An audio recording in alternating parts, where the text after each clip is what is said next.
So 8 months ago, I found out the girl I had been with for almost 6 years was cheating on me. Here is how it went down. I had paid for a cruise trip to go to Bahamas, Haiti, and Jamaica.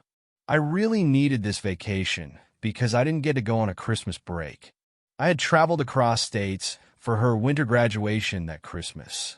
This trip was important because spring break was a good break away from my medical school studies, and I thought it was also important because she supposedly had roots in Jamaica through her father, and I wanted her to explore her roots, something she never got to do. On the last day of the cruise, she was sleeping with my headphones connected to her phone. TikTok was playing in the background, and so her phone was not locked. I immediately had like a sleep paralysis and felt something holding me down, almost pinning me to the bed.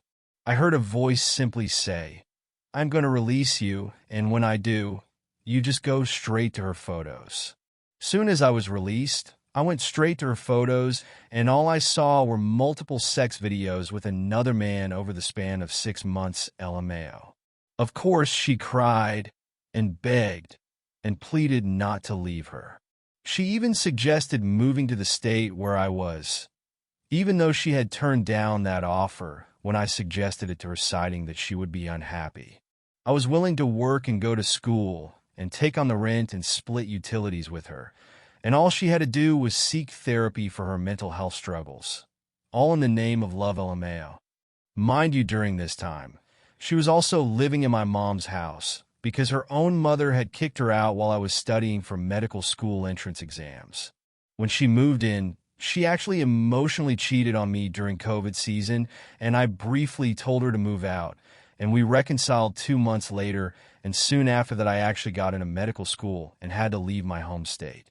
So after I cried, laughed hysterically, and even punched the bathroom glass and had to get treated on the cruise ship, this girl tried to off herself on the ship. So, of course, I had to rush to her side and get her medical attention. When we got back to the States, I asked her to move out. She lied to me many times about blocking the AP. She instead blocked me. When I confronted her about it, I found out even more affairs. While we were on the cruise, she was actually texting someone else and exchanging nudes. Not only that, when we came back to the States after I had discovered her infidelity, she actually went to go see the guy she was texting on the cruise.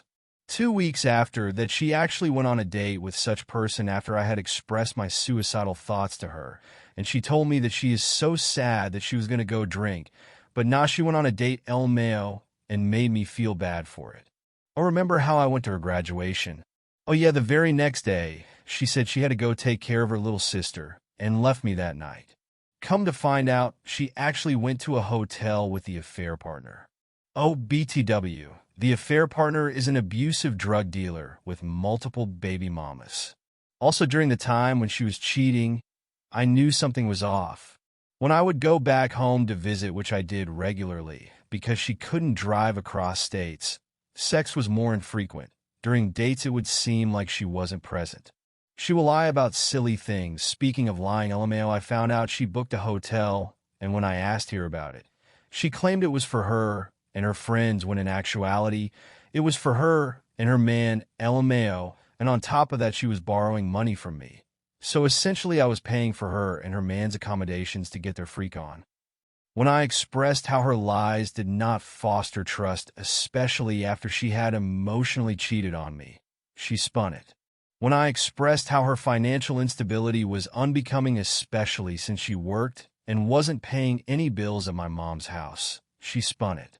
Oh my OMG, I forgot this detail. I took a $1,000 out of my savings to put as down payment for her car. Guess the first place her little rendezvous was, yep, that same car.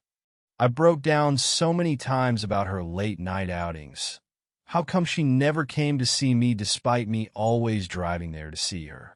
And the entire time, she knew the truth that she was not investing in our relationship because there was someone else.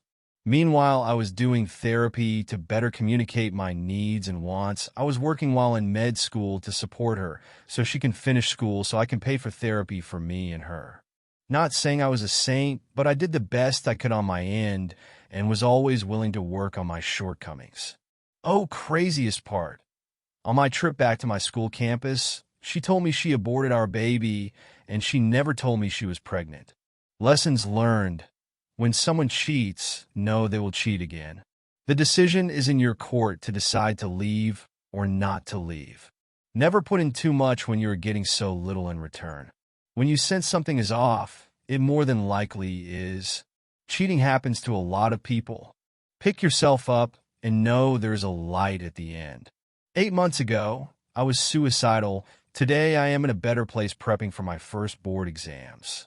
Therapy, compassion, self-love, self-esteem, self-improvement are key. Never mix money with love unless you are married. Hope everyone enjoyed the story. Please like and subscribe to my channel.